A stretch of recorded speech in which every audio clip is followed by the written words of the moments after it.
All right, fucking God help us on this one. Love you so much! Welcome to the King Gizzard Podcast, the super duper unofficial show about the best band in the world, question mark. I'm Captain Shipwreck. And I'm Professor John P. Weatherclock. You can call me Professor. So in this episode, we are going to talk about Field Division, the first one, Field Division 2025. Is it old news? It was the most recent show, and I think this is good prep because we're also going to be covering the upcoming European tour, which sounds awesome. Symphony, rave shows, it's great. And so let this be a warm-up. We have a lot to say about Field Division. I was there. I was there. I just listened, and it's still current for me because I just listened for only the third time. After all, why shouldn't I? It's very timely, and I am watching and listening still, and I'm excited. I ordered one of the box sets, the vinyl box sets. I took out a second mortgage on my house, and I'm very excited. I think it's going to show up December. You basically bought a turntable so that you could buy that. Am I correct? You can basically fuck off. But yes, I felt like it was important. This festival was so good that I felt like it was important to have a physical representation of that besides me and my brain. Before we get into the show, let's talk about some lyrics that have been on our minds. I woke up this morning with the lyric, I see you swaddled by the solemnity of terrestrial fabric. I mean, and it's pretty obvious what it means. What does the word solemnity mean? Saltiness? That's correct. Now it makes sense. Thank you. I don't know, all day. I guess there's a gathering of people tomorrow in the fine city of Albuquerque and across America. And so just over and over in my head, I've had the words, all you bigots can go get fucked. So that's my lyric for the day, just in my heart, not specific to this show, but at the forefront of my mind. Always. I mean, yes, especially this year and this millennium. Yeah. Yeah, we can Okay, ride it out. let's talk about Field Division. Yep, I Please. was there. I You saw were you there? there. Yeah, it was in what city? Buena Vista? I've been corrected and re corrected on the pronunciation of this place. It seems that it would be called Buena Vista by Americans who respect the Spanish language. No, Uh, that ain't us, man. the locals either call it Buena Vista. I've been told to call it either Buena Vista or just Buny or BV. Oh boy. Okay. Which is a lovely town. It And is. we spent some time in the town, and the festival grounds, Meadow Creek, was like, what, a mile away? We walked back each We night did. into town. Uh, Yeah. Probably should not have. Could barely walk as it was. hmm Just so you know, this shit is insanely fun for us as well. The venue Um, was gorgeous. I had been yeah. going over videos and photos from other things like Billy Strings Festival, which is the name is escaping me, and then Yondon, which happened also like a month before Field Division, and it was as good or better than what I expected. There were trees, there were mountains, there were rocks, there was a stream that people could swim in and bathe in. Thankfully, people could bathe. Thank- Thankfully, they could. Thankfully, I didn't. But I'm very happy that they could do it. I was more pleased that there were couches near the stream so that I could not get in the stream. And the couches were surprisingly dry for being so near the stream. Couches, cushions, carpets, a forest of lights. It was beautiful. The cinema was wonderful. We could talk about movies at the cinema. There are many transgressions here. Transgressions? No, what's the word? Transparent. Transparencies that we could put up over the audio recording to give you an idea of our experience. And it was just so pretty. I had a Halloween vibe or something. My house is lit right now for the season, and greens and purples and pinks, and it was just beautiful and, dare I say, kind of trippy and weird. It was Um, perfect. And the weather yeah, was it was great too. It was like, what, a high of 80, low of 55, maybe? Just ideal for me, at least. A little bit of rain, because it rains at every Giz show I go to. right. Yeah, yeah. Although we mostly weren't there during the day, and I'm sure that everyone who was there more during the day are better people. But we weren't so much in the direct sun during the midday heat. So that was probably good for me personally. But yeah, it's a beautiful place, and you can see the mountains, and they're gorgeous. What is it? Mount Prinscott, Princeton. Mount That's it. Princeton. Yeah, Yeah, behind yeah, the stage. beautiful. Yeah, Yeah. gorgeous. So let's talk about night one. Holy moly. So what Okay. we're gonna do is we're gonna talk about the set list. We're gonna go through the set list, talk about the highlights. We're gonna before that we'll talk about like what we think the big takeaway is. So if you don't want to listen or watch the show, which is a terrible mistake on your part, you can just take Hmm. our headline because obviously we're the authority. It is nice that finally there's some white, straight, cis male voices in podcasting that we can bring some flavor to the internet. And that flavor being mayonnaise. Long Like, overdue. yeah. Yeah. Yeah. Do you have a headline? This is the problem. My headline is related to the drip of the day, is related to the highlight of the show for me, is related to a summary of the show, which is sort of man in pink church hat, sunglasses, and dance shirt, front greatest concert of all time. Is that your headline for night one? Because you're including It some is my musical headline guests. for night one. It Okay. is. Yeah. I don't think I felt that way by night two. I'm sure I didn't. Right. Okay. Yeah, I think, boy, that's quite a headline, Captain. I think my, my headline is We're So Back. And I say that because we Mm, didn't go anywhere, but the summer tour leading up to this in the US was symphony, all symphony with one right. rock show that was at Forest Hills. And it's like mostly the same set list all summer. And then night one of Field Division, marathon, like the first marathon show night of 3 nights in a row at 8,000 feet. What's going to happen? Boy, did they not disappoint. What's the opposite of they appointed? Right.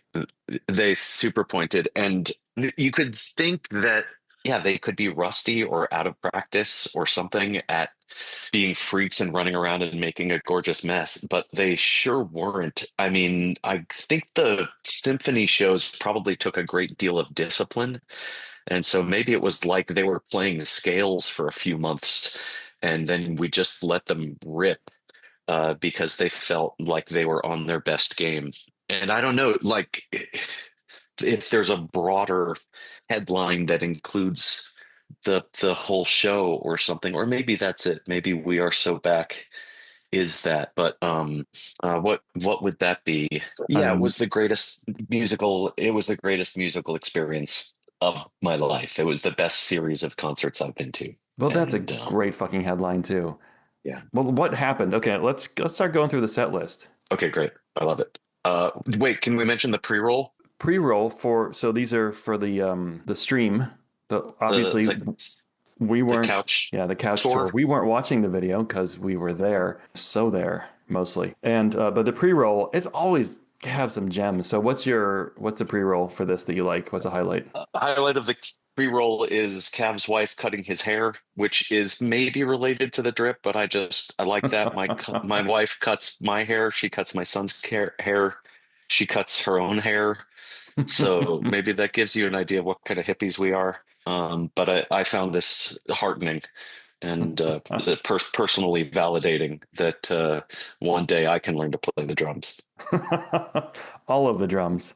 Every single one of them. So they open the show with Gamma Knife. Mhm. We can Gamma Knife and the People Vultures and some Mr. Beat into Field Division. Holy moly. What a way to open a festival with some nonagon stuff. Yeah, I wondered, probably we all wondered, like how big they have to go for a night one opener of their first big festival. And of course, it was tempting to think that the first song had to be Field of Vision. But to go straight into honest working man's nonagon, I really respected. That's sort of a staple for all of us of how kick-ass they are. And so that felt really good to me. We saw right away the return of the that SG. I've heard it called the Samurai that Stu plays in like the KEXP Ice Death video, and then I don't know, it made me think about, I was wondering on this topic about, and this could properly go in rumors, but I saw on the Insta blorts pictures of a new guitar that Stu has, like this wood guitar that has cutouts, like the Holy Explorer has cutouts, but it's this wood looking thing. And then I wondered if maybe it's good that it has cutouts. Does that make it lighter or faster? Because he has to swing the thing Yeah, around all the time. it You're definitely right, exactly. reduces drag, air I drag think that's right. resistance, which obviously Stu can't keep a guitar on his body. And so he needs it to be light Right. and aerodynamic. hmm Aerodynamic we'll get to on night three. Right. It's not sustainable to have a full regular bodied guitar. I mean, at his age, Now he's going to get he's guitar still shoulder. younger than me. Right, exactly. Yeah, right. I know of people who have that or should have that. Um, right. Yeah, I'll have to get a shoulderectomy and everything. It's just awful. I The show, please. So Gamma Knife People Vultures into Mr. Beat, and then the transition from Mr. Beat into Field Division, like smooth as popcorn butter brow, whatever that means. It was, Yeah, I was ecstatic. it was great. I mean, I feel like I have a special connection with you and Mr. Beat. For whatever reason, I associate the professor with Mr. Beat because maybe it's the only song that I think you can almost play on guitar from the band. And there, I'm sure there are others, but it's the only one I've almost heard you play. I ran into that. You sent me to go to the Sub Pop store in the Seattle airport, and already having this feeling they were playing that song when, by your request, I went there to find the picture of Stu and Andy, the Polaroid on the wall. And then so that I don't know that they played that into Field of Vision, the theme song, it just felt badass. And like they secretly did it just for me, which I appreciate. And just for me means just for me for you, You know, I get because it. it's your song for me. Yeah, it was really special, and I've listened to it many times now, and it was just gorgeous.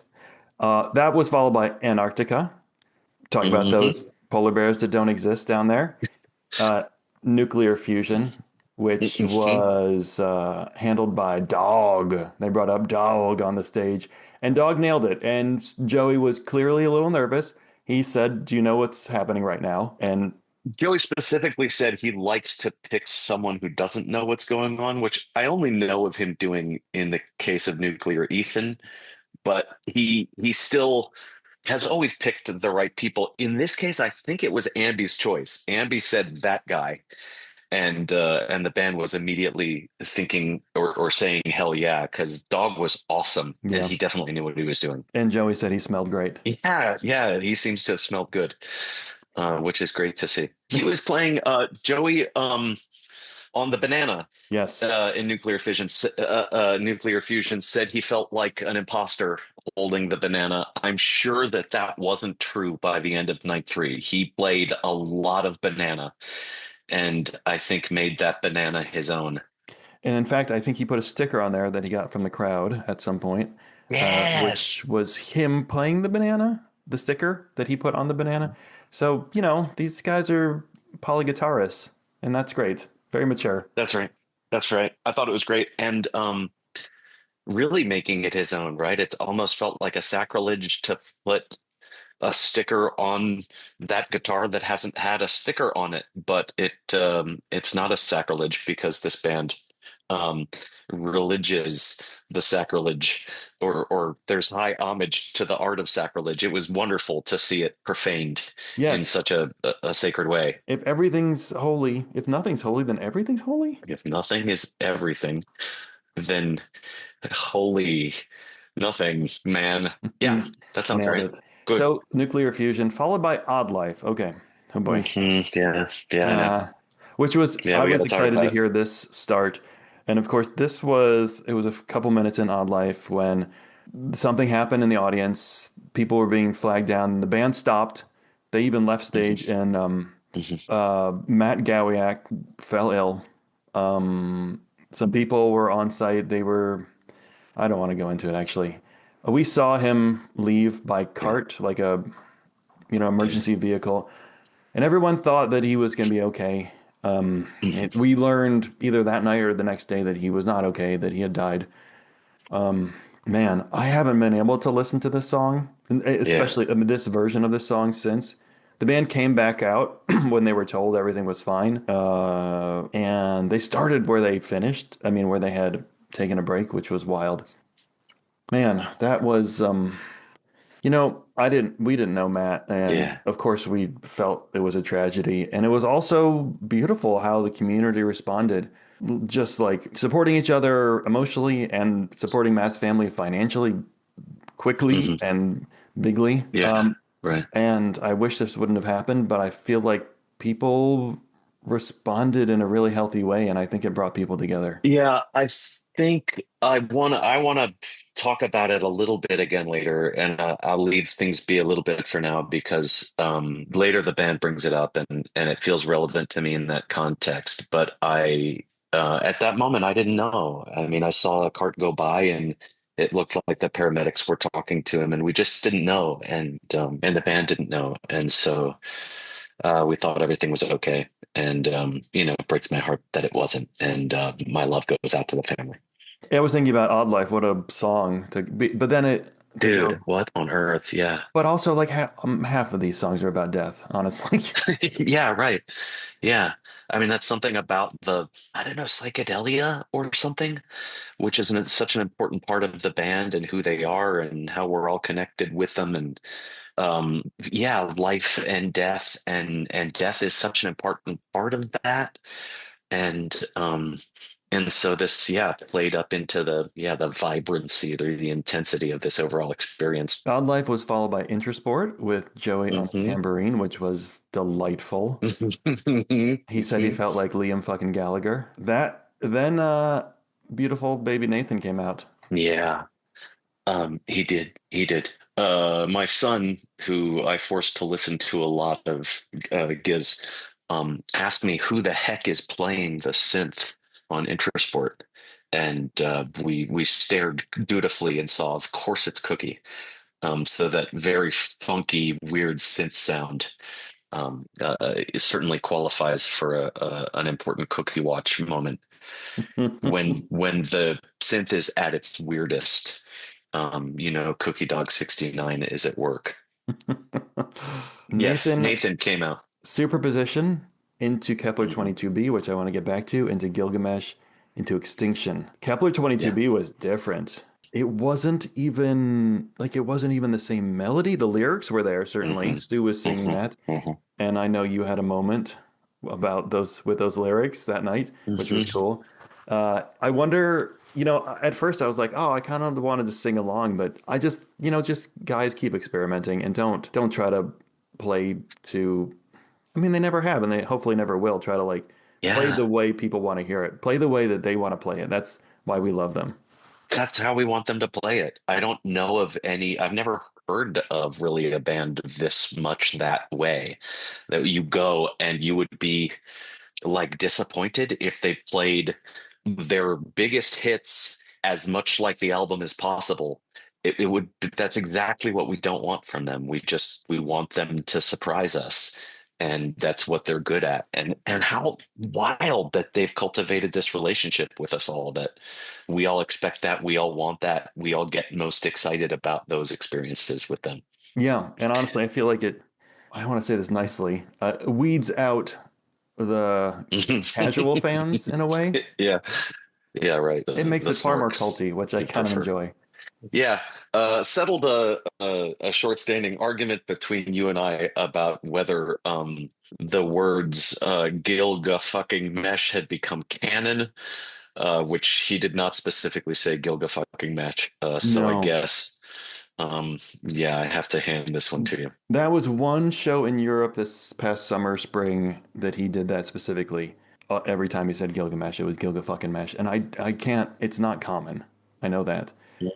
Mm, This Nathan set was wonderful. This, I mean, as Joey said right after this, I feel like Nathan keeps getting better. And then people started chanting Nathan, which I love. I know maybe some fans are still not into the modular synth, but they can go get fucked.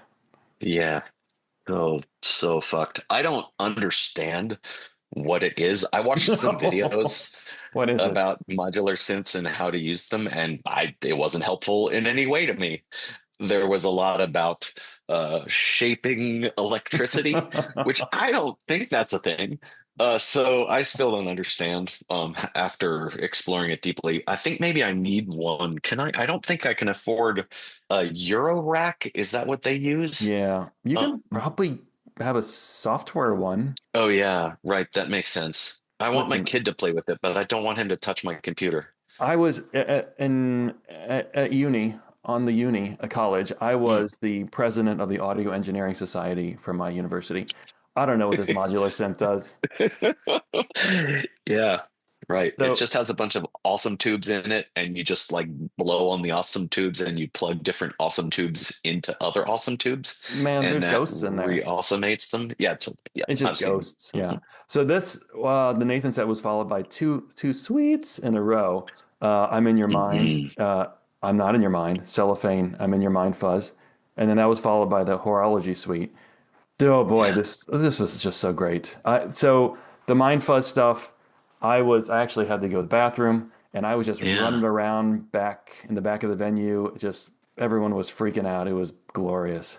Yeah, it raises a question for me that came up repeatedly about the problem, the festival problem of proper hydration versus having to walk away at different times during a set. It's so important to stay hydrated, and the band kept encouraging us to be hydrated, but then there were times that I regretted it and I had to go stand in line, which was manageable. I think the venue did a good job. The lines were quick, and the potties were not super nasty. There was often water, soap, and paper towels replenished over the course of the weekend. God bless you, Meadow Creek administration. Yeah. And getting back to your spot was not a lot of work. There are other shows that I Yeah. go to, maybe larger shows or the same size, and the crowd is very territorial, and I did not find that here, and it was really Mhm. a nice change from what I'm Mhm. used to. Yeah, I'm not as used to those other shows, and so it just strikes me as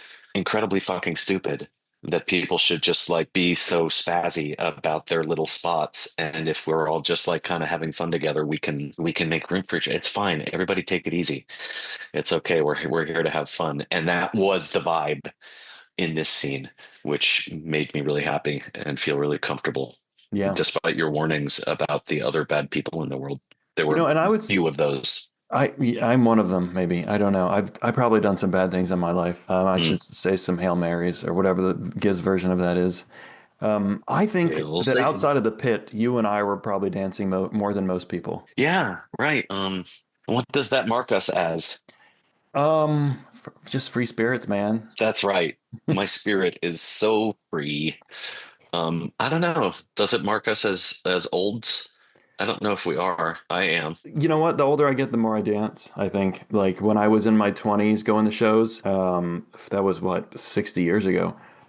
When I was doing that, I was felt too cool to dance. And boy, do I Mm, not give a fuck anymore. I dance like I don't care if anyone's watching. yeah, Uh, the being cool ship has sailed. oh yeah, it's not It didn't cool. work out. Being no, I can never pull it off. Being cool is not cool. No, So mind fuzz stuff. that's what someone who isn't cool would say. I think night one it featured the most microphone deep throating. I think Stu sucked on a microphone more in night one than any other night.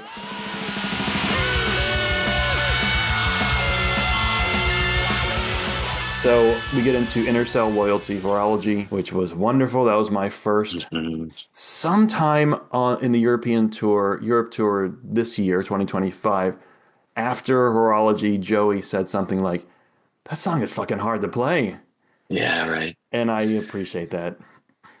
He's also playing these on the pre-roll to night one acoustic, which is kind of cool. Yeah, And that kind is of really hopping back cool. and forth between them. Yeah, it's nifty. He's backstage. Was he sitting on a cooler?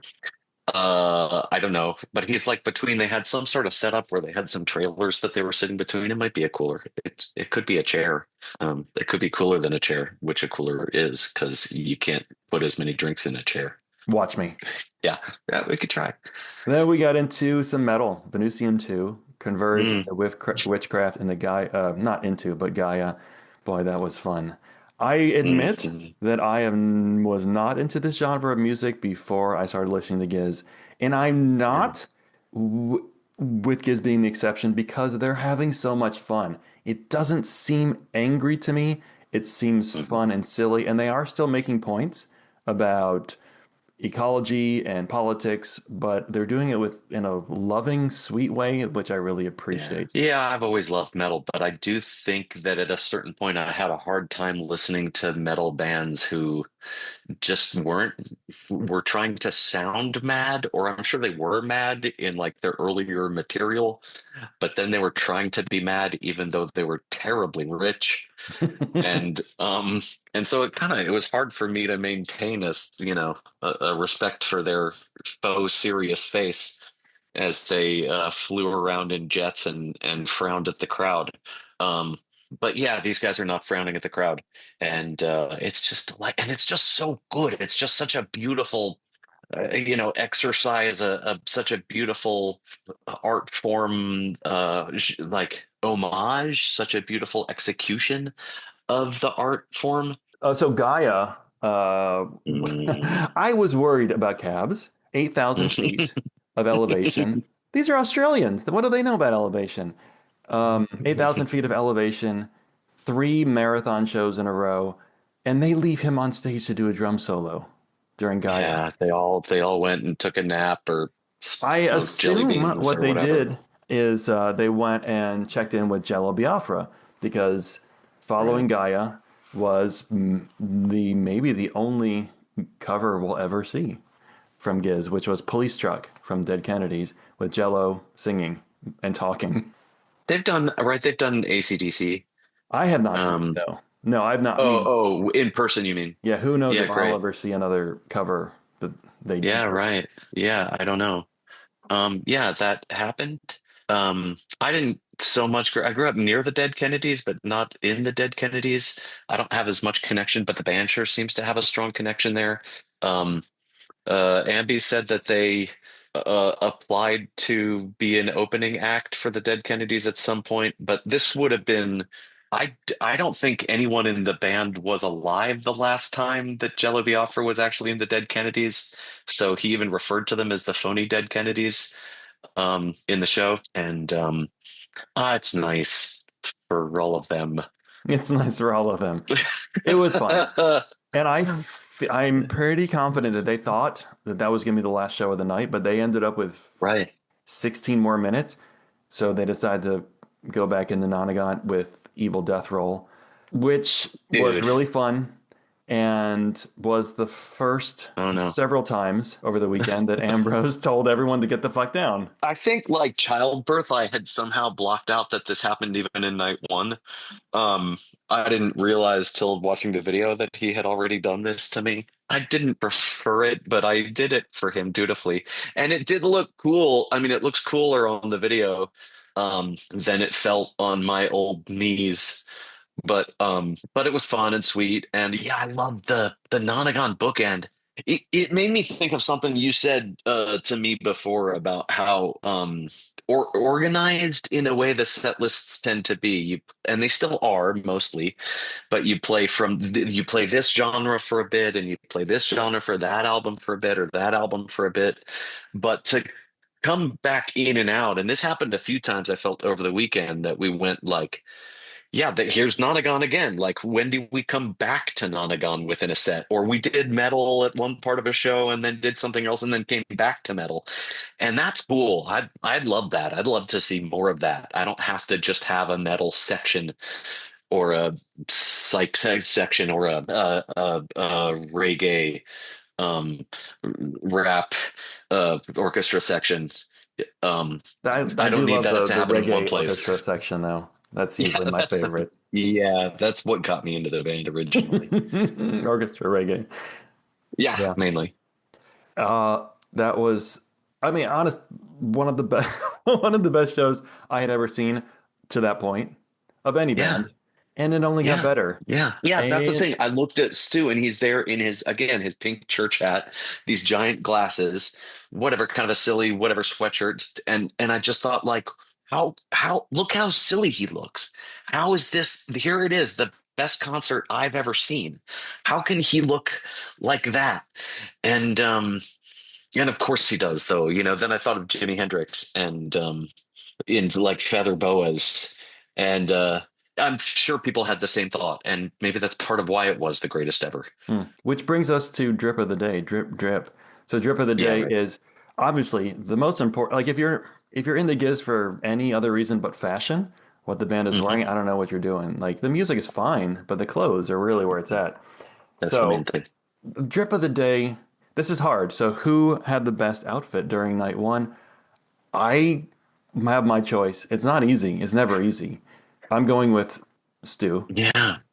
So Stu was wearing a t-shirt with the sleeves ripped off, with Hmm. a purple hoodie still attached to it, and the word dance in like a 90s monospace font. Just gorgeous. Just dance. And then he did put on a hat, as he usually does during the Nathan section. My theory with the hats is that the lights, he needs to see the modular synth. He needs to see the ghosts in the synth. Just not sure. I have tried with your theory, and I can't make it work. I've looked for shadows on his face. Um, but why would you keep it dark? I don't know. Maybe it's lit because it's lit from the ghosts are lit from within. It's lit from the ghosts within, and the overhead light would would drown out the ghost light. I don't know, man. I I'm don't know not either. convinced. But it seems it's a certainly a pattern. The dude puts on hat Yes, and sunglasses during the Nathan set. necessarily. Talking about them polar bears, Cookie? Oh, yeah. And that sound means it's time for Cookie Watch. Of course, Cookie Watch is a registered trademark of Nabisco Craft, a wholly owned subsidiary of Mondelez International. So, latest on Instagram photos from sister wife Kenny Smith is Hmm. that Cookie is looking the same.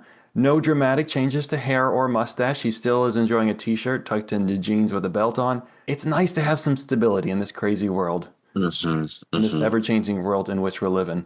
Yeah, it's true. He did whatever he was eating in the pre-roll to night one did get on his shirt a little bit, but he managed to brush it off before the show started. There was no sign of it. You could see him busily brushing it away from the front of his carapace. And by the time the show started, I was What unaware and didn't even realize it if it weren't for the pre-roll. It's not clear what do? he was eating. Oh, it's not. You don't think he travels No, with I know. Vegemite? I would love to know. I don't think Vegemite is so dusty, although maybe it comes from a dusty land. Oh, it was okay. So the man left no crumbs. He doesn't. Okay, Yeah, cooked Craig. night two. Night two? Yeah. Night two, my headline is this is actually the best show that ever happened so far. That's a good headline. Mine is walk the tight wire, take the risk, take the risk. These guys, but they just more experimentation in night two. Yeah. I just love it. And I don't know how it's possible. I've said this to you before, which is every show I watch, every show I listen to, there's something new there. And I don't know how they do it. There's something where I'm like, oh my God, I can't believe they did that thing. Sometimes it's like it's playing an unexpected song on the Nathan. Sometimes it's bringing someone up on stage who you weren't expecting to Yeah. come up on stage. But these guys are just like, let's just try it, see what happens. And it's just take the risk, walk the tight wire. Drip of the day, I've got the same problem. I want to talk about it in the midst, but there's um first of all, I really like the blue coveralls. Is that what you call the whatever, a jumpsuit. It comes in pink, obviously. I'd like the light blue one because Stu looks like a nurse when he wears those. We can talk more about the drip of the day. I guess we brought that at the end later, so that's maybe good, but I'm gonna get in trouble talking about it over the course of the set list, which I will bring up again. And of course it was relevant to the pre-roll. So I want to talk about the pre-roll unless you have anything else before that. Well, I'm happy to offer my drip of the day. I don't think has to do with the Please. pre-roll. And for me, I know what you're gonna say. it's kind of easy. Yeah, it's too easy. Is it? It's so for me, it's Cavs. Of course Cavs it was is. wearing a T-shirt that said Cookie Dog 69 and had 4 or 5 photos of Cookie on it with lightning coming down from the words Cookie Dog 69. Yeah. This Yeah. shirt is still on the internet. It's not available right now, but it was on Etsy, Mm. and I have an alert set for it. Don't you worry. Cookie Dogs. Oh, dog, of course, spelled DAWG. I mean, or what are we doing here? Yeah. With many faces of Cookie Many as faces. yeah, because you never know what you're gonna get, and you never know if someone around you right now is secretly Cook Craig, master of disguise. There's another drip that I might be my favorite because I knew you were going to pick Cav's shirt, but I want to talk later about a pink bedazzled Bass Pro hat. Oh, God. But it'll come, but it's Yes. important. All right, why Pre-roll? don't you take the set list? Or, yeah. Pre-roll. Oh, it's so important to me. First of all, you need to know that Cavs watched Happy Gilmore 2 that day, Happy and Gilmore 2. correct. I He didn't have care watched for it. it. He said it was shit. But he does like Uncut Gems. Grace, who I had to get the pre-roll finally revealed their name, but this is a person you see with long hair who often fixes whatever Stu has done to his in-ear monitor pack. Usually, Always smoking a 100. always with it's a 100. It's always a 100. It's unbelievable. Does 15 push-ups while smoking a 100 in the pre-roll and giving high fives to a second person who I'm afraid I don't know who they are. There still, I want to know on this topic, are rock stages one of the last few places in America where you can still openly smoke cigarettes? Who's going to stop you? Yeah, right, exactly. It's just Um, any Giz stage and Las Vegas. Those are the 2 locations in the world, and one of them is moving all the time. And I'm not going to tell you which one. mhm, mhm. Are I want to ask, are hacky sacks still a thing? Because in the pre-roll, there are a bunch of dudes doing hacky sack to a King Stingray set, and I don't know if that's common or does that officially mark Giz now as a jam band? No, I don't think it might be just an Australian thing, and I think they call it bubble Mm, and squeak. bubble and squeak, and there's come back to you when you kick them, so it's a little easier. Because it's on the other side of the world, and that means that you're just kick it, just gravity brings it right back to you. That's what's Not called the not the Billabong. boomerang effect. Called- They call it the boomerang Billabong effect, Yeah. right? Right? Yeah, but you can get a machine that makes your toilet go the other way. Set list, night 2. Gila starts with Gila Monster. I mean, a crowd pleaser in so much as they have. We just said this thing about not having hits per se that we all demand, but they were kind of played. I mean, this is maybe another like high level highlight, but band plays what 40, 65, 70 songs over 3 nights, no repeats, and doesn't play the sort of hits that they had to play because they were on the orchestra tour, which includes 6 of their Very, most very popular good songs. songs. Right. Yeah. Very good songs, and songs that, like, in so much as they have hits ish, right? It tends to be like The River and Crumbling Castle, Mars for the Rich, Dragon, of course, Dragon and Iron Lung, maybe foremost Magma. among them. Yeah, right. And so yeah, they open with Gila Monster, which is always a huge delight for everybody. Flamethrower is the first time in 30 years that Captain Shipwreck has returned to a mosh pit. No, that was good to And see. You were so yeah, happy. I was so happy. This was not like the mosh pits that I grew up with. I saw in Florida or in 1932, um, Napalm Death, Sepultura, Sick of It All. I think there were so many fights. It was fucking dangerous. It sucked. I still enjoyed it because I was full of piss and vinegar. Um, but it was just lovely. If you're on the fence about like, will I be safe in the pit? Um, this is not the answer is probably no, but at a Giz concert, probably yes. Um, everybody was just so sweet, and I did return later, and I felt like I was getting a back massage from like 30 people at the same time. And I got kicked in the head very, very few times from my previous experience in a mosh pit. I just thought it was wonderful. I've been in a Giz pit once, and I can't go back. I'm sorry. They broke my glasses. But they gave you someone else's glasses. Okay, And was the let's. prescription close? I was very close in, and someone kicked me in the head as they were going over me. My glasses fell into the mud. This was at Edgefield near Portland, Oregon. And I started looking around in the mud, and people around me, strangers, saw that I was looking down, and everyone stopped. And it was like, I was kind of surprised that everyone stopped to help. And they said, what happened? I said, I dropped my glasses. And someone picked up a pair of glasses and handed them to me. And I said, these aren't my glasses. And they're like, I wonder oh, if that person has your glasses. I don't know. But it was a very sweet and terrifying experience. And it was just a wonderful scene. Planet B, I'm still in the pit. It was wonderful. To Slow Jam 1, if you will. Andy on sax. I love this moment where just a call and response moment. This happened lots of times, right? But Stu's just like, I need to slow, and the whole crowd, my mind down low, and Stu's just, we love you so much. Love you so much!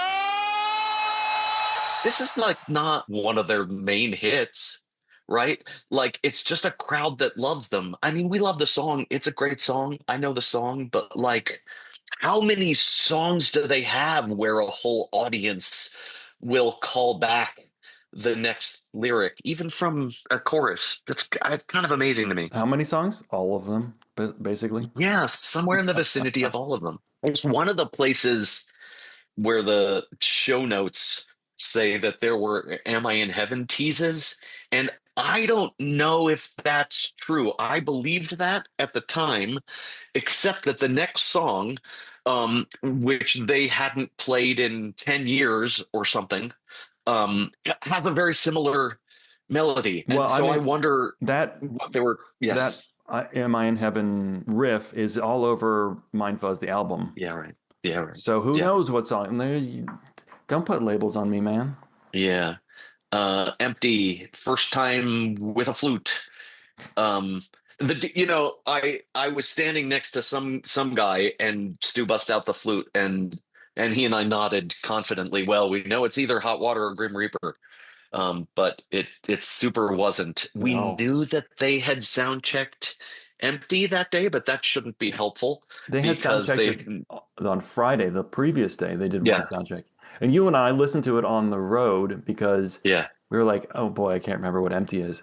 It's in what 6/4, and this was possibly the largest bust out ever, 644 show gap, more than 10 Yeah. years. I don't know that they've ever put away a song and brought it back with that large of a gap, and it was great. Yeah, 2014. Yeah, it was a great song. It's a great song. I kind of love that song. Hot Waxed at the request of Wayne Gordon, who recorded I'm in Your Mind Fuzz and Quarters, and appeared for a brief moment to nod and affirm that they were indeed fulfilling their responsibility to him by playing Hot Wax.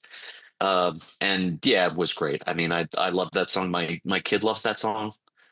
So I have a special soft spot for it. Easy to learn the lyrics to much of it. So that's okay. nice for a young person, a young fan of the band. And they Speaking of which, got little nuts in it, which was great. I think even Stu said like, "Let's go crazy" in the middle of it. It was wonderful. It was more microphone deep throating as far as I remember. Yeah, I feel like that's a feature of Mind Fuzz and Mind Fuzz Suite, which was yeah, right, part of Wayne Gordon's relationship. Speaking of young people, young fans of Giz, Superbug, they brought up a youngster named Callum who requested to play Superbug on Stu's guitar, did a fine job, picked a good song for himself to stay in the pocket. I wondered, is Callum allowed to say bad words? And I watched both times, and maybe not closely enough on the recording. I don't know why I want to see a child say, 14. um, He's 14. yeah, but some parents don't let their kids say bad words, right? Never ever gives a fuck. But there's never the camera's never on his face during that time. Uh, Um, movie in fact, magic. my son asked me when Stu was talking about no, it was Joey said, I'm gonna play motherfucking Intrasport. My son had a good laugh and asked, Dad, is that one of the reasons you like them? Because they say bad words? Which I explained isn't, but it doesn't hurt. It doesn't hurt. It's not, yeah. No, My it my puts me at youngest ease. daughter is 8, and she gives me a talking to every time she hears Giz say a bad word, and I find it delightful. Dad, Dad, they said a bad word. I'm like, I know. Uh, Why did Dad? They shouldn't do that. Okay. Callum did a great job. It was a very yes. intelligent call for him. Of all the songs, good call. Hmm. Callum, you did great. Hmm. And we love Uh-huh. to see Stu without an instrument because he goes fucking goblin. Yes. He just Yeah, it can't. He was great. doesn't know what to do with himself, and it's wonderful. Yeah, he tends to make a wave form with his hands Yeah. that I'm really into. Kind of like you could put him out in front of a car dealership to attract people. Oh, like D on It's Always Sunny. You might not know that Correct. reference. Yep, yep, that's right. Speaking of failing to stay properly hydrated or overly hydrated, Magenta Mountain came on and I couldn't take it anymore. I had to go to the bathroom around that time. Um, but it's fun getting a different view of the audience, and everything was close, and it was fucking awesome. And there were some cool magma teases that it's so fun, when I because I love magma. It's like an important song for me somehow. And it's funny how you hear a phrase from a song in another song. And it reminds me of like not knowing about football when I was young and everyone's watching football. And I mean, frankly, fuck football. It's a terrible sport and nobody should play it. But I loved it after I learned about it. Once you know the rules, you can really enjoy it. Now I just don't want people to get hit head injuries. But when you know all the Giz songs, right? Like this game that happens that gets you engaged in every song in a different way. It's just such a fun thing we have to constantly be looking for these phrases and catching one and trying to hum it to yourself and knowing you know it. I know that song so well. I know this phrase so well. Fuck a magma. Yep, that It's such a absolutely great happened to game. me during this. Magenta Mountain, right, the next few songs were on Nathan. So Magenta Mountain also had some guitar work, which was really Yes. cool. And this happened a couple Yeah. times over the weekend, which was Nathan plus guitar. And I am excited about the potential of this. I hope we hear more of it. Yeah. Yeah. I think I don't know. For some reason I think our chances are good. I feel like we have to go in that direction. Everything is everything. Um, they say, nobody says. And yeah, I'd love to see all these elements coming together. We don't have to hang in one thing, one genre or another genre. They do everything so well and everything stacks so well. And I love when they break a song from one mode into another. It's yeah, one of my favorite things. Grim Reaper. Mm, Uh, I wasn't really aware of Heinz Funk Heinz Funk. yeah, in the Orient, Into the Orient is the name of the song. You sent it to me, but someone did throw a shirt up there for Stu.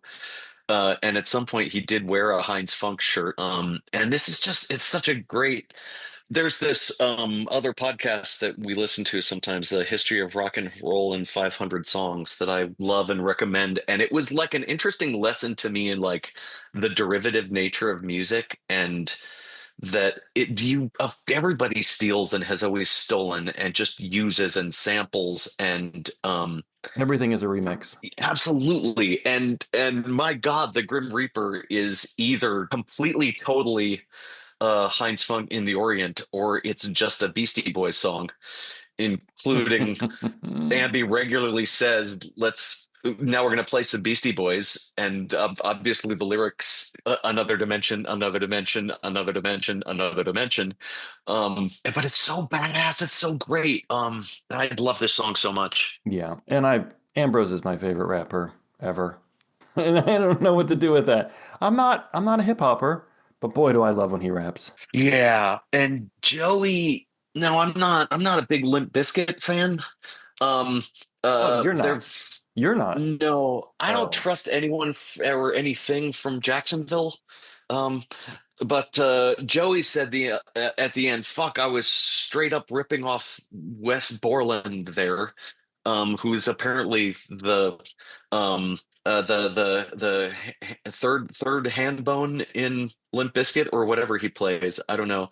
And then Andy said he needed a backwards red baseball cap, which I do believe will later be important when we talk about Straws in the Wind, so that he could evoke um, Fred Durst, who had this signature backwards red baseball cap, which at this point in time, Ambi did not possess. And I think we should go on from there. God, flamethrower. Um, flamethrower outro, like, Outro. Yeah. yeah, right. Extended mix. Right. Good one. Yeah, so good. And they're all right. These are sister albums, right? Silver Cord and Petro are You're not gonna say the whole um, name. um Silver Cord Oh, Jesus. yeah. There's all sorts of Petro on the extended mixes, right? So like even Motor Spirit as a refrain when you're playing silver chord things already happens even on the album on the extended silver chord song even. Swan Song was hard as fuck. In fact, it was fucking ketamine. Yes, as Joey said, that was fucking ketamine. And I don't know if at the time the band or all of us knew that Matt Gowiak had passed. Swan Right. Song, Death Comes. But again, half of their songs are about death. It just listening back to it, it's powerful. Yeah. Yeah, it is. And then things got even weirder. And this was my I bathroom break. Next. I do want to point out that at the end of Joey's triumphant, because I think it's his baby, right? I think Nathan in Nathan's. some ways, yeah, right, pointed out that he feels like Nathan's getting better and better, and that they're about to go home and make 10 albums with it. So we'll see if that bears out. And again, I'm during sure our that he was exaggerating some, but maybe. maybe not too Well, much. as I hinted at during our Cookie Watch segment, sister wife Kenny Smith had posted photos entitled, captioned "In the Studio," which just showed the band with Nathan in a studio. So maybe they were preparing for the European rave shows, or maybe they were working on a new album. They tend to do both at the same time a lot. Yeah. I'll take more fucking EDM. You got it, man. I'll take it. God help us on this one, said Stu um Murdered the universe. before they were welcomed to an altered future. He pointed out, of course, that he doesn't believe in God. He believed in Satan, which I found heartening, personally. They did the whole And thing with Jason it's fucking Galea awesome. running the screen. Yeah. Well done. I was running around the back of the venue with my bubble gun at this point, and people were Mm. tripping, and it was awesome. I was blowing bubbles, and people were listening to, uh, Hentayumi talk about vomiting, and that was a crazy scene. It was awesome. Yeah. Yeah, it was beautiful. There was a woman next to me who saw bubbles far across the way, and she was worried about going somewhere. She was like, "Can we go to there where there are going to be bubbles?" And I just looked at her and I said, "Stick around. There are going to be bubbles." And she's like, "He has bubbles." I said, "I don't have bubbles, but I know where you are now. There are going to be bubbles." Because I knew that you had successfully smuggled in your bubble gum after much fanfare. Yes, I got it in. I shot my bubbles all over. all over the audience. You can even see them on the video, especially during Hot Water, which we haven't got to yet. It was cool to see them murder the universe. That was pretty neat. Yeah, welcome to an altered future. Digital Black on Pumy, confused cyborg, soy protein machine, vomit coffin. Which I just noticed, like some great crumbling castle teases in there that they were not in the show notes. Um, because you can't catch them all, because you just can't catch everything. But it was crumbling castle AF, so JJ's fired, and then Murder of the Universe, and then Cavs kind of gets a break. Kinda. Kind of. This is the closest thing Cavs gets to a break. When Jay Weinberg of some other bands that I don't personally much listen to, but God bless him. Um, it's become a tradition for him to come up and play Cavs part so that he can be the lead singer for Larisk. Do you think Larisk. Cavs forgot how to play La Risk and that's why they do this every time? I think that's what it is. Almost certainly. He's Yeah. like, boys, I forgot how to play it. Probably one of the simpler drum parts of any of their songs, and he forgot. I know it. Yeah. But he's got to sing. Oh, sorry, not sing. He's got to do whatever he's rapping, basically. It's like spoken word poem jam, penis poems. Yeah, he's in the neglected segment called Things Bogans Say. A fucking frontman up here. What do you reckon? He said. Yeah, so I like use of the word reckon is underappreciated on this side, on this hemisphere of the planet, but it's still alive and well down under. And I for one support that. I reckon you do. I reckon Ice Five Joey he walks over to grab the flute. Joey plays flute at the beginning of Ice Five, to make up for not wearing a Speedo. And I guess plays a few lines of Aqualung. I know this because it says so in the show notes, and because at the end of whatever Joey played on flute, he said Aqualung. Oh, I did not catch that. He said it. So what else do you need? So I'm sure that's what this was a happened. really funky, cool Ice Five. I love this. And then show notes, what do they say? Teases of ants and bats and blindness. Uh-huh. What's that? Is it from the demos? It's The Fall. It's from a band called The Fall. Bro, I don't know what that is. I don't know. Nice example of Stu driving the band, right? Sometimes he uses a pedal that routes the in-ear monitors so that you can't see him giving the band instructions, but sometimes he does it openly, and this was just like a cute moment of him saying, let's do E, E, E, E. Let's go back up. Let's go back down. Let's go back up. And I guess, right, like what like it's Ice Death. These are the modes, right? The modes of how you start a scale.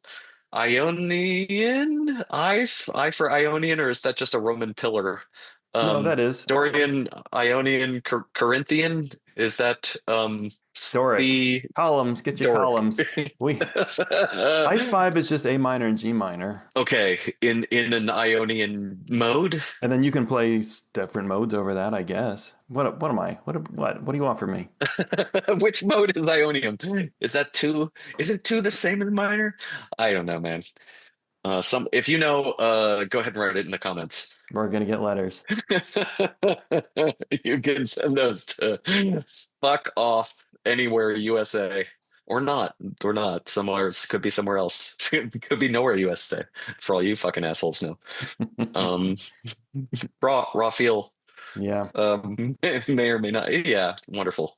Yeah, it's a great song. What's one for me, maybe 3 for you? Yeah. I always think of you with that lyric in particular. Does it smell like the sound of a pill kicking in? Here it does.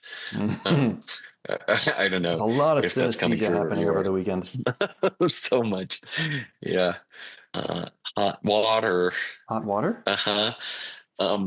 26, 44, 33, let's go. Is that what it was this time? Nice. Yeah.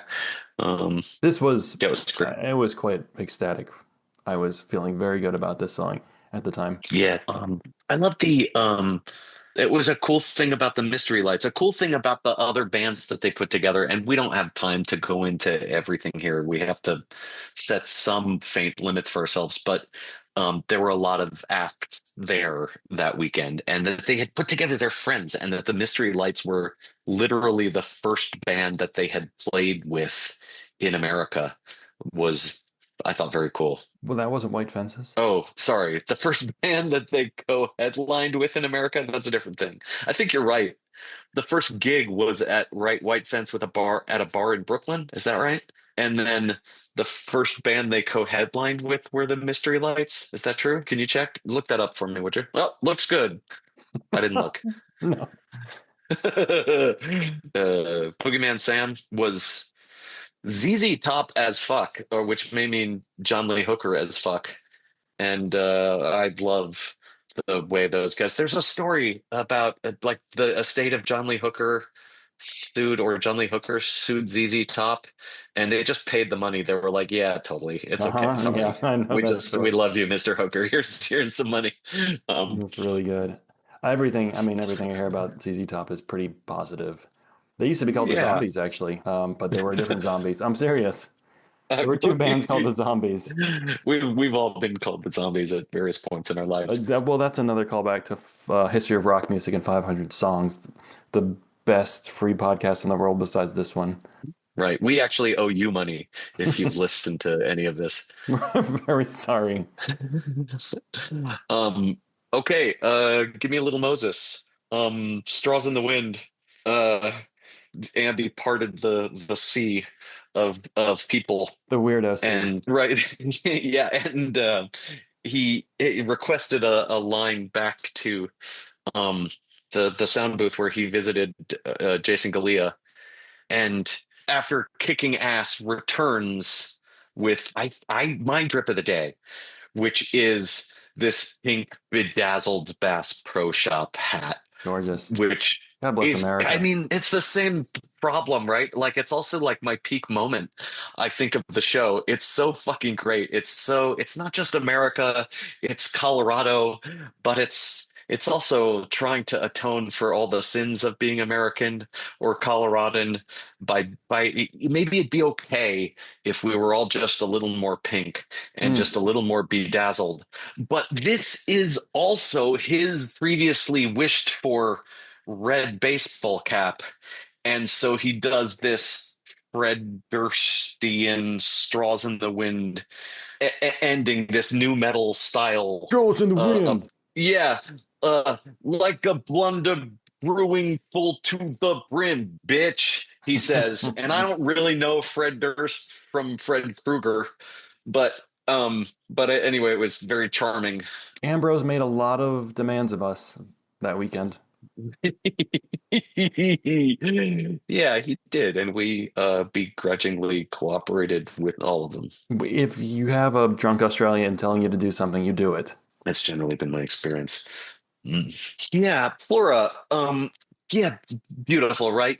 Joey hits the lick of the intro, gets the pause, and whispers into the microphone, "Fuck Donald Trump." Now, it's wonderful. We love it. We're all about it. Indeed, fuck Donald Trump. I couldn't agree more. I'm not going to touch him. But is this immediately relevant to the song? I don't think so. I don't know. Let me.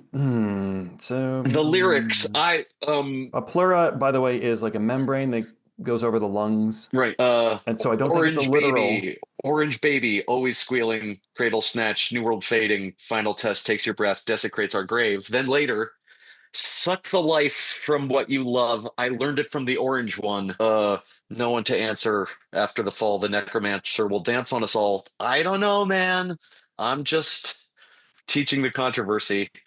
But it seems that Orange Baby and lessons learned from the Orange one may be references. So it may be a very song-specific fuck Donald Trump, although I accept it holistically, of course. Yeah, accept the mystery. Except for the mystery, which I do not accept. Counterpoint, next song. All is known, so mystery solved. You got it. Nailed it. I find this song peculiarly hard to sing to. I don't know why. I've just always had I always, when I'm singing it in my own head while listening, I always sing All Is Known at the wrong place, tempo, or rate. I don't Sure, know. yeah, yeah. Da, ba, da, all is known. Well, they're showing you. Not all is known, sir. All is known. You All is known. you thought you No, knew got it it. wrong again. Fuck. All is known. All is known. Yeah, that's it. Yeah. Next song, all is known. Yeah, Rattlesnake's a lot of people's favorite song, and it's not my favorite. I would like the song because I like the song. I'm not a monster. I'm not made of stone. But this was, I would agree, the coolest version of it. Because Because they did the didgeridoo bring did it. up King Stingray, and yeah, it was cool So as cool, so hell. drony. Really groovy and vibey. And again, Ambrose asked us all to sit down. Damn it. And we Uh, did it. And this was not the last time, but we did it. mm-mm. And it was fun. My knees. Yeah. Special guests, the Columbus, Ohio security team. Oh, Um, awesome. yeah, it was just so great. There were these guys who were just hired as security who had come in from Columbus because they were hired by this company, didn't know anything about this band, and they're crowd surfing by the end. They had been let off early, and we met them at the end of the show, and they were just so fucking hyped, so stoked. This was Had like a no group idea what they of were getting maybe into. 6 to 8 young black guys from Ohio. Didn't know anything about Giz. Probably is my that's my guess. And we saw them working their way to the pit, and they had a blast. And after the show, we were all high-fiving, and they just loved it. And that was really cool. They to see them enjoy it and be mostly embraced. And that was the show closer. Yes, Rattlesnake was a show closer. Yep, best show I've ever seen to that date, maybe. Same to that date. Night 3. Yeah, totally. You'll never guess what my headline is. The greatest rock show that has ever happened so far. Night three was my favorite night. I mean, each night was progressively my next favorite night, and yeah, three was my favorite. Yeah, 3 was also my favorite, and I'm happy to see on the internet that it wasn't everyone's favorite. A lot of people like Yeah. Night 2 the best, and that's fucking awesome. It's makes me glad that like there's not a clear consensus. That makes I enjoy that for some reason. My headline is new altitude achieved Yeah, because, physically, obviously, it was very high. Everyone was mainly, very high. completely. 8,000 feet might be the highest they've ever played, actually. And this was also the first time they did 3 marathon shows in a row. And Yeah, they did it. They so did it. Uh, yeah, right. I want to Yeah, talk I about, mean, it's who'd have thought that playing for 3 hours would be easy. Stu says it's easy when I'm playing with you, mate, and Joey says, I used to think it was hard, but time is relative, and I'm a black hole. and I'm a black hole. Yep, I remember that. Time is relative, and I'm a black hole. Beautiful. I'm a black hole. And it's not okay. So night 3 was drag night, and there was on-site instructions and a tent where Yeah. people could be bedazzled. People could, find their drag persona, and there were instructions on like what it means. It was so cool, and I didn't Dude. do any of it, but I'm glad people did, which makes the drip of the day very hard for me. Yeah. You can't Because, have the drip of the day without talking about everyone, kind of. well, I don't know that the judges will allow this, but my drip of the day is the full band. So Yeah, we well done. have, I mean, so I, Ambrose in what I would call a God. velour flapper dress with glitter on his cheeks. Lucas with a skirt and a shirt that says, "But Daddy, I love him." Lots of makeup. Stu in a white dress with a pink dress with a pink vest, pink, fluorescent pink wig, pink sunglasses, and many hats coming on Oh during my the God, show. so many hats. We had calves, which I think it looked like a cheetah print dress with fishnet stockings and his hair in So good. 3 braids, Hot. forming a kind of Whew. trident. Mm, mm. Um, we had a It's Cookie called the in a Pythagoras. yeah, Cookie in a kind of baby doll sundress, floral, and Joey with Oof. yeah, Ow. with a tight white t-shirt that said the word cunt on it, checkerboard suspenders, the shortest shorts I've ever seen, and then ripped stockings, and then he went the distance and put on flame socks, which was gorgeous. These shorts were so short that the pockets were hanging down, quite visible, and he was just doing slot drops all night. So many slut drops. Yeah, I mean, if I were forced at gunpoint to give it to one of them, I just really liked Andy's dress. But Hmm. the hats create a drip of the day crisis. The hats. Yeah, the hat situation, which we can talk about more as things develop because it really hits the fan later. Um, of course, right? Nathan again is when the hat situation really starts spiraling out of control. Which could also be a peak moment. Once again, drip of the day and pink moment. Maybe we Indeed. should add that typing pink moment for next time. And peak moment and drip of the day Yeah. seem to collide for me very often. So See, I'm not. I was it's true. I'm only. just there for the fashion. It's only half in jest when I talk. The fashion is important. This show opened Oh. acoustic, which was very cool, and people were wondering where we're going to get some acoustic stuff.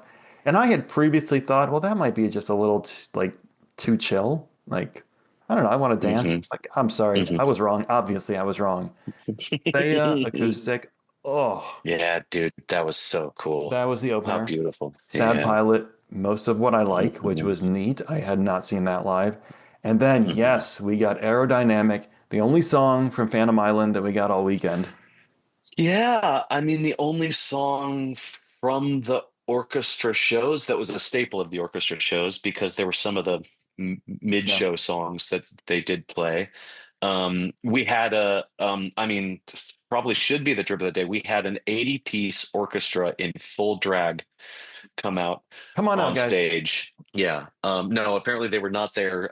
Stu reported that they said no. No, Um, so that's disappointing. I will have you And know that I have since learned to play Aerodynamic on guitar. oh yeah, So there you go. that was so great. It's so God, it's so good. Phantom Island is so fucking good. It's really And good. I just, well, I don't know. I try not to go into a situation like this wanting, because I know I'm going to be satisfied, but I kind of wanted them to play something from Phantom Island. And I knew it was illegal, because it was a part of the orchestra shows, and it seems to have been illegal, and they did it. It was heavily verboten, but they did it. Those guys. Yeah. And acoustic, which Yeah. was that's Dude. now that's a way to do it. Like make it different, Yeah. and I Right. loved it. Then we Right. got metal, which was great. Hmm. Hmm. Supercell. Captain Shipwreck returns to the pit. Yes, you did. Supercell, Hmm. Perihelion, Venusian 1. I was watching the ASL interpreter. I love that, especially during the metal stuff. There were two women that were trading off because you can't do it all, and they were really Mhm. fun to watch. If you Yeah. ever get near the sign language interpreters during a show, just watch. It's performance art in a different way. Yeah, I only know the alphabet, and so I could just sing along with KGLW. Love those lyrics. Yeah, That part that's the especially. only one I could sing along with. Perihelion, Venusian one, Venusian, Venusian, Ven- Venusian. Venusian, Um, and her. before Venusian one, the band said that they should have sound checked it. And if they messed it up, they would play Stone Mullet, which is from Willoughby's Beach. I looked up the lyrics to Stone Mullet, and I think that there's some signs here as to why this would have been another good option. Jacket, jacket, jacket, jacket, jacket, jacket, jacket, jacket. Green out, green out, green out. Blue jacket, jacket, jacket. Green out, green out, green out, green out. Jacket. I've abbreviated this a little bit, but you get the idea. Huh, what just happened? That's what they would have played if Venusian one had come off the rails. That was their fallback option. I think they did a fine job. That was I followed agree. by Her and I Slow Jam 2, which if I look at the show notes, of course, sorry, we didn't mention this. I'm looking at the show notes from kglw.net, the ultimate Yeah, right. resource. Yeah, for Wonderful. sure. Thank you for everyone who participates and adds to kglw.net. It's great. For Her and I Slow Jam 2, the notes are contained. I can be your, you can be your silhouette. I am in heaven. The river, blindness, crumbling castle, monkey disco, which is a Babe Rainbow song. All these teases. Who? How? Who's listening? How are they catching these things? I don't know. I I'm don't just know. dancing. Yeah. I love in the middle, Stu just says, let's do the ambi bit. Let's go up a semitone. And there's just like this thick, nasty harmonica part suddenly for Her and I. Which yeah, I didn't have a strong relationship with this song before, but I suddenly kind of fucking love it now. And yeah, this was an amazing version. Great. That was followed Yeah, by dude. Motor Spirit, which was Mm. amazing. And this is when the hats came in. Yes, the cavalcade of hats starts here. Stu literally said, "Give me all your hats." Give me all your hats.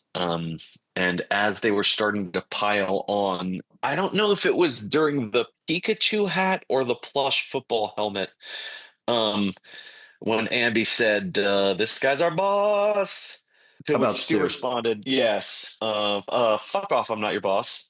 To which Joey responded, "I'm your boss." There was a pith helmet, a wizard's hat. There were a lot of good options. So many hats and sunglasses Yeah, with them all. of course. Yeah, what are we doing here? Duran Duran's favorite song? Why? One. One. Why? Do they have a song Well, called One? you're thinking of you too. Um, You don't know what I'm thinking or, of. or yeah. Joey said this at the beginning of playing one.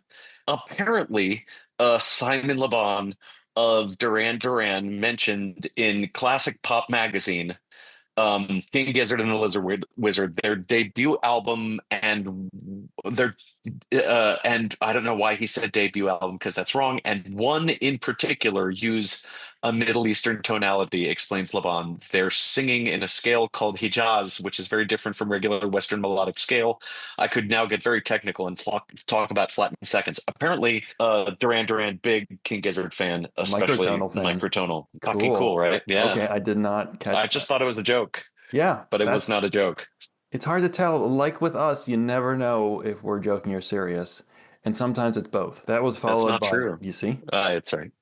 Followed by, Billabong Valley, which featured bruh. was incredible. Featured the Oh most my God. prominent ambi cigarette of the weekend. There is, if you've seen the video, I mean, there's a scene where Ambi's up there in his flapper dress and he's dancing. He's holding the mic. He's not behind the keyboard. He's smoking. He's screaming, and then he slut drops. I just, it was so, this also, right, also could be a big peak moment for me. And it's something about the fucking dress and the, the jacket and the cigarette in the air and the screaming. And I don't know if that's a slut drop or not. I think I learned there's a difference between a slut drop, at least for Joey, who says that his wife, his love, Edith, taught him. He like bends forward or something and sticks his butt out, whereas Andy does like a full almost twerk drop. God, it's glorious. Yeah, it was wonderful. And Joey was referring to Evie, oddly, who did the drag show before their set. His Right. love, Oh, Evie. that makes sense. Yes, Um, great. but just before Billabong Valley, Joey and Andy are joking about an Australian rapper. Uh, I just I don't know if we may not have time for predicted section on what else we're listening to right now, but I've been listening. I didn't believe them, and I didn't chase down this thread until I re-listened in preparation for our discussion today, and I was wrong. I should have listened earlier. If they make a recommendation, just follow it. R period A period E period D period. He's an Australian rapper from Melbourne, and I think it's important for your personal development. I can't. You don't think that you need to go listen, but you've made a terrible error. Go listen. Andy doesn't know why he wrote a song about Mad Dog Morgan. He says, And Stu says, I know, and I'll tell you later. right, why?" Andy said. Stu says, "I'll tell you later. It's a secret."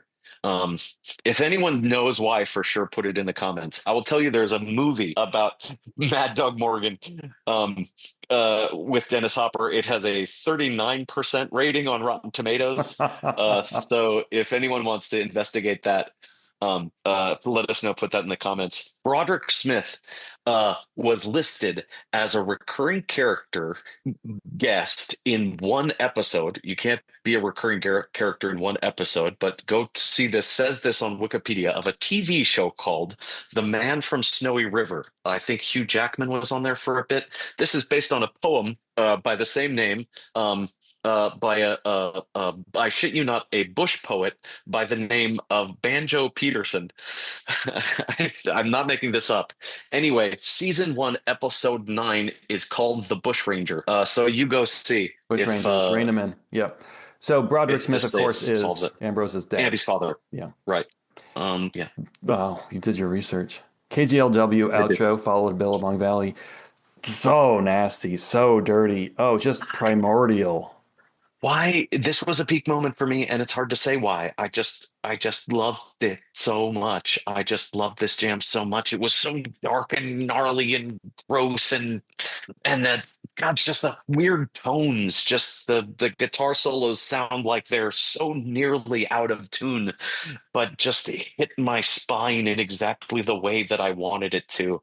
I was in heaven. Well, yeah, they're kind of out of tune to your Western ear because this is some microtonal stuff. And then Nathan comes out. Mm, Wow. So sense. yeah. Let me just do the Nathan set was sense into set the silver chord. Sense was. I mean these 3 songs were transcendent. This was Yeah. unbelievable. Sense was crazy.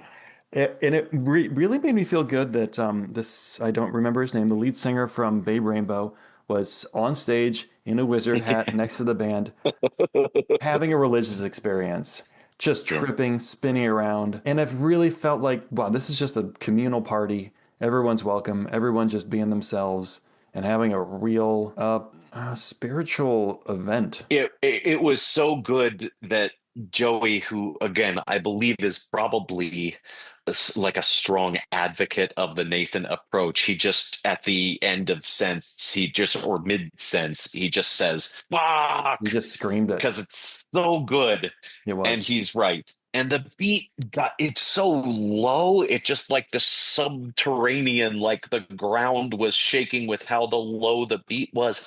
And they're so weird. Like sometimes they do like a traditional like beat drop, as it were, but sometimes I don't know, it's just things are morphing from one place to another. I don't not like a big EDM guy. I don't know what the other kids are doing with their modular synth machinophones, but this is not like anything I'm familiar with. It's quite special. Yeah, this was another peak moment.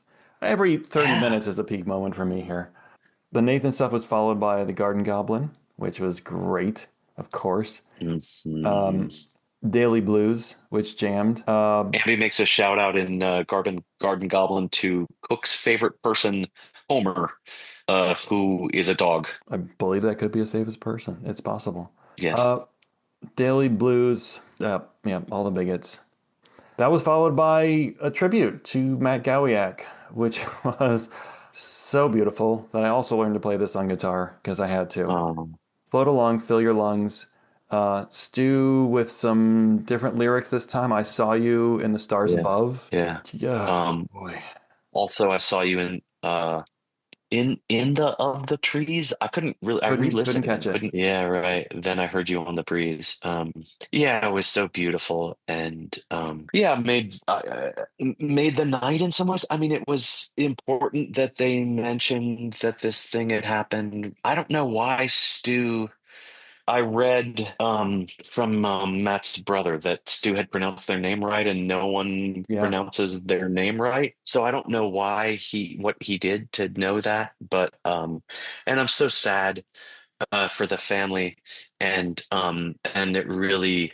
it was a part of the beauty of the thing. The professor and I lost a friend many years ago who was at the heart of encouraging us to like go to shows Wasn't again that in many our years life. ago. It was 4 years ago? No, No, wasn't that 3. many years ago. And wasn't a thing we were doing so much then. And then he pushed us along. And this was the first, we went to a show with him, with our friend who knew that he was passing, which was what, the first time you and I had been to a concert together since Knowingly ever, we knowingly ever, but but since the accidentally the first time since 1999. right, yeah, where we happened to have been at the same show before we knew each other.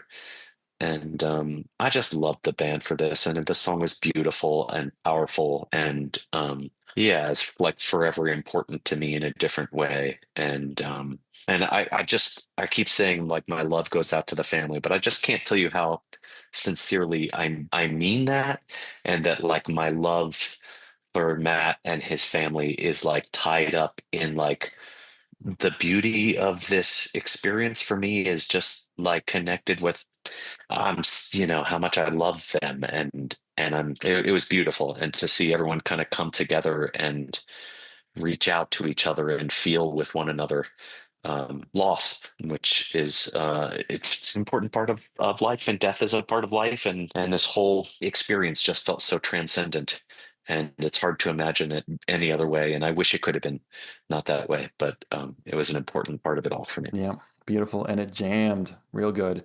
And then the Dude. final song of the weekend, I had forgotten that they had not played Dripping Tap, but it about 2 seconds before they started, I was like, oh my God, right, the Dripping Tap. They haven't Yeah. played it yet. Yeah, And right. no, Well, I I will thought not maybe sit they down couldn't again, because it was Ambrose. in a tease. Oh God. I thought they couldn't play it because it was used in the middle of one of the orchestra shows. Joey said this is the last thing was last song we're gonna play. 9 hours of music, and it felt like nothing at all, which I believe was a Ned Flanders tease. I really hope so. I think it had to be. Stupid, That's sexy fucking Joey. awesome. It was an abbreviated version of Dripping Tap, I guess, but it was awesome and it kicked ass. And Stu's wig had finally had enough and The fell wig off gave his out. head. Yeah, someone called it a head wig moment, which I thought was brilliant because at the end of Hedwig and the Angry Inch, um, but also he literally was a wig on his head that gave up at the end. Then that was night three. And that was the show, except we then went down to the Timeland stage Yeah. where most of King Gizzard appeared with some Bane Brambo and some King Stingray and jammed, and it was phenomenal. The Timeland stage was a small stage near the trees, away from the main venue, with minimal lighting, just like backlit, and they were just grooves, and we were like looking in the dark. Wait, is that Ambrose rapping and singing? Is Stu sitting on the side? Is Joey playing guitar? Lucas was playing drums kind of behind one Yeah, of the drummers. This was such right. a groovy experience to end the weekend. It was just a free for all jam party. Probably half of the crowd was there, maybe 5,000 people. I don't Uh-huh. know. And Uh-huh. we were just hugging and having fun. Ambrose was cooked, and you just want to kiss him on the mouth. You couldn't Yeah, it even was really, understand what he was saying. He was having such a good time. and I'm bummed that there doesn't seem to be a complete recording of it. I kind of want to. I don't want it to be a you had to be there kind of thing, There but is I feel really on lucky that I was there. archives.org. That's really the whole thing. It seems like it. Yeah, I think it's an Oh, audience that's recording right. and it's only audio, That's but right. there are some video clips and you can just tell it's just like no one really knows what's happening and it's awesome. Yeah. Yeah, it was really good. Played a bunch of Rage Against the Machine, and then just their own thing, and it was ostensibly a King Stingray set, so that was kind of driving or starving it all, and it was beautiful, a beautiful finish to the whole experience. Yeah, night three was very special. So that's Field Division. What's happening? So there's an upcoming tour, but also a new Heavy Moss album just came out, which is a live Mm, compilation. So Heavy Moss is Lucas's band, and they came out with a live compilation, which I love. It's called Dead Live 25. And I really like when bands do this, where they take recordings from different shows and just make an album out of it. I, maybe there's like a take where like you say, "Oh, that's lazy," but I want to hear bands live. I love live experiences. So get that recorded so I can listen to them. yeah, there has been some social media releases of the band crowded around some Nathan-esque They got to be working on the 10 Nathan albums, right? It's coming, The 10, at least 10. at least minimum. And so the tour starts on October 31st, and we are going to do our best to cover it. We won't, I don't know how many shows we'll get in each episode of this podcast, but October 31st is a rave show in Manchester, UK, followed the next Cool. night by one in a rave show in London, followed the next night by a rave show in London. Then November 4th is orchestra. I'd like to get maybe a person on the phone to ask them about one of these shows after they go to it, a mutual friend of ours. Their European tour is an aggressive schedule, I think. That mutual friend of ours ran into Stu at the venue during Field of Vision, who said he was nervous about the rave shows. Not the mutual friend, but Stu. Stu said he was nervous about the rave shows. Yeah. He also Which said is Empty was sloppy exciting. when they played Empty, but I disagree. Yeah, not at all. Last thing, Omnium Gatherum, kind of miscellaneous stuff. What are we up to? What are we liking? I just went to a show last night, a jazz funk trio called Lamp Instrumental. Really like well-known guys in kind of the jam scene. Russ Lawton, Scott Metzger, Ray Pekowski. Two of those guys play with Trey Anastasio. I admit it, I love Fish. And then Scott Metzger is mostly known right now for playing in J-Rad, Russo's Almost Dead. These guys together were awesome. Highly recommend Lamp, L-A-M-P. Is it an appliance or furniture? What's a lamp? It's a furniture appliance. Another show I'm excited about coming up is the band Geese. Not Goose. Geese is a band, a young rock band from Brooklyn. They opened for Giz for a few shows in 2024. I've been into them since before that, and they are finally having their moment, and it's kind of a big one. Maybe it's a little terrifying how big this moment is because they're playing a maybe 800-person venue, and the tickets on aftermarket prices are like $400, which is stupid. But Geese is a wonderful band. Their latest album, Getting Killed, I can't stop listening to it. I'm listening, of course, to the Australian rapper Raid, R period A period D period. Nope, I spelled it wrong. They call it a full stop. Right. R stop. Full stop. RAED. I just noticed Jad Abumrad of Radio Lab and Dolly Parton's America is releasing a new series on Fela Kuti. So yeah, it's cool. I just started that today. I'm pretty stoked about. The King of Africa. Yeah, so that should also be like a cool musical adventure. I have a neighbor named Jad who's never heard of Jad Abumrad, but he says, I don't know, it doesn't make sense. How could you have that name and not have heard of the only other person that I personally have heard by that name? It doesn't make a lot of sense to me. He's being obtuse in the way that I often am. What do you mean by that? Damn it. So, next episode, we'll be talking about the first few shows of the European tour. I'm very excited about that. Are there any rock shows in Europe? Yes. Oh, I don't think so. I think not till all Australia. rave and orchestra. Are they even bringing guitars? We'll find out. Hopefully, we will see these streamed. Thank you to the stream team. Yeah. Thank you to the band for making these free. It's unbelievable. We could do a whole episode on how Giz gives away music. We should do something like that.